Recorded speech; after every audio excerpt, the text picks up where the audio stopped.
بسم الله الرحمن الرحيم يا أيها المزمل قم الليل إلا قليلا نصفه أو انقص منه قليلا أو زد عليه ورتل القرآن ترتيلا إنا سنلقي عليك قولا ثقيلا إن ناشئة الليل هي أشد وطئا وأقوم قيلا إن لك في النهار سبحا طويلا واذكر اسم ربك وتبتل إليه تبتيلا رب المشرق والمغرب لا إله إلا هو فاتخذه وكيلا واصبر على ما يقولون واهجرهم هجرا جميلا وذرني والمكذبين أولي النعمة ومهلهم قليلا إن لدينا أنكالا وجحيما وطعاما ذا غصة وعذابا أليما يوم ترجف الأرض والجبال وكانت الجبال كثيبا مهيلا إنا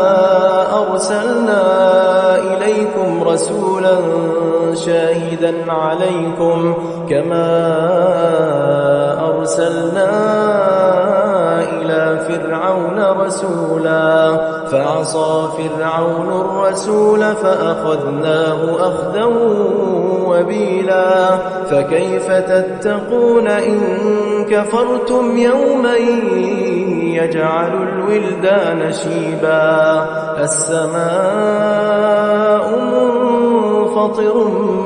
به كان وعده مفعولا إن هذه تذكرة فمن شاء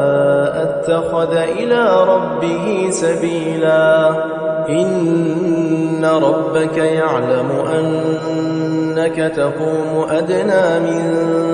ثلثي الليل ونصفه وثلثه وطائفة من الذين معك والله يقدر الليل والنهار علم أن لن تحصوه فتاب عليكم فاقرؤوا ما تيسر من القرآن علم أن سيكون منكم مرضى